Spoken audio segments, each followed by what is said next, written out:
He has experience in the 8th and 9th inning, and we've seen him a lot in a Braves uniform against the New York Mets. So AJ Minter is my number one option and my number one get of this offseason for this bullpen because, again, he's not just a quote-unquote lefty specialist, but he is a bullpen piece in general that you can plug and play in any given scenario, and that is something that if you stack a bullpen with these types of arms, you're going to have success. And clearly, David Stearns listens to the True Mets Talk podcast because that has come to fruition. It's 2 years, $22 million for AJ Minter as he transitions from Atlanta in division now up to Queens. What's up, everyone? It's your boy CP, and welcome back to the True Mets Talk podcast. Please do smash those like buttons, subscribe to the channel if you are new here, and make sure to comment your thoughts and opinions down below as we assess this AJ Minter signing and also go into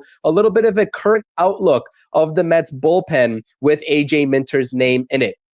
Now, before we get into the plethora of positives that we're going to be talking about with AJ Minter, a couple of things to note here is that, again, his season was cut short due to an unfortunate hip injury in 2024, but all indications are that he is going to be ready by the time spring training rolls around. Now, the other concerning factor for a lot of Mets fans that I've seen is that his velocity has been slowly dwindling as the seasons have gone by, which is a fact. He used to throw 96, 97. Now, last season, he was sitting around 93 to 94. But even still, when you take a look at the walk rate and the strikeout rate, he doesn't have any walk issues. He's got decent movement on all three of his pitches, and we'll get into that here in just a second. And again, the numbers speak for themselves. An ERA that was around 2.60, I believe 2.62 in that category, and a walks and hits per innings pitched that was approaching a flat 1.00,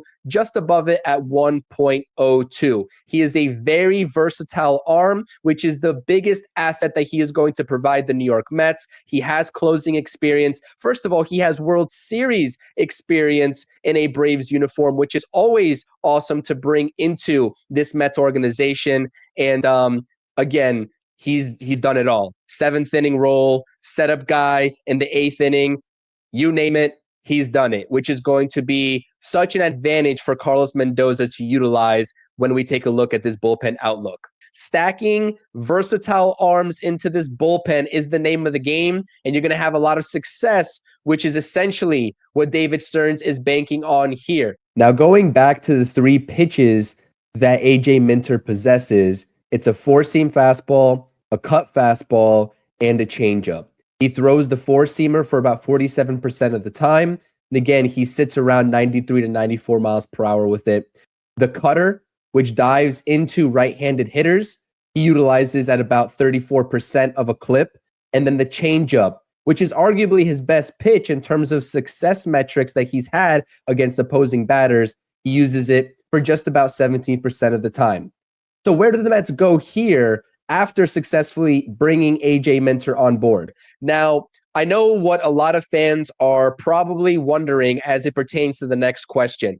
And I hate to be the bearer of bad news, and I always was skeptical that the Mets would go after him, but this practically takes the New York Mets out on Tanner Scott and those sweepstakes. Not sure where he's going to go because the reliever market, especially with this AJ Minter signing, is starting to heat up, and we're going to see a lot of names coming off the board over the next few days. But don't worry, Mets fans, there are a lot of options, in particular righty options left for the New York Mets to go ahead and sign. You know, they could re-sign a Ryan Stanek. I would definitely be open to go ahead and re-signing Ryan Stanek. They could target Tommy Kahnle. We've seen a little bit of a direct link between the Mets and a lot of former Yankees players, in particular pitchers. And we also heard a little bit of a snippet of a report saying that they have some interest in Tommy Kahnle. Of course, a David Robertson reunion is never out of the question, as he just posted a flat 3.00 ERA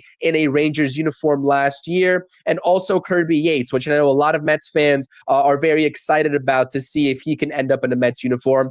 The bottom line is, and my sentiment here is, the Mets have a ton of options. But let's take a look at the current bullpen outlook right now and where this bullpen stands with AJ Minter in it. And as the goal was all along, if they could bring in one or two top end relievers and have the ability to move Reed Garrett and Daniel Nunez down to less significant roles, let's say the 7th inning and 6th inning respectively, they would be in a position to have a lot of success, especially if there's a lot of questions in the rotation. And if these pitchers aren't going to be getting through 5 or 6 innings, having this much depth in your bullpen and this much high caliber, pitching in your bullpen is going to help the Mets win a lot of ball games. And now at this very moment, the Mets can do just that. Edwin Diaz remains your closer. Of course, you have AJ Minter, who has closer experience as well,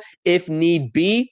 Lefty righty in that tandem. So Carlos Mendoza, if he sees a particular matchup that he likes, he can save Minter for the 9th inning and roll with Edwin Diaz in the 8th inning. But again, you talk about Daniel Nunez coming back from an injury that cut his 2024 season short. He was a burst of energy, refreshing energy for the 2024 New York Mets before he went down. He's presumably going to be the 7th inning guy, and you got Reed Garrett in the 6th inning. That is a recipe for success. This is a fantastic, core and nucleus of bullpen arms for the New York Mets right now. And again, if they get one more top-tier reliever on a short-term deal, with the names that I just mentioned, whether it's Canley, whether it's Robertson, whether it's Yates, this bullpen becomes even stronger. And then you're maybe talking about a Sean Reed Foley being your long man.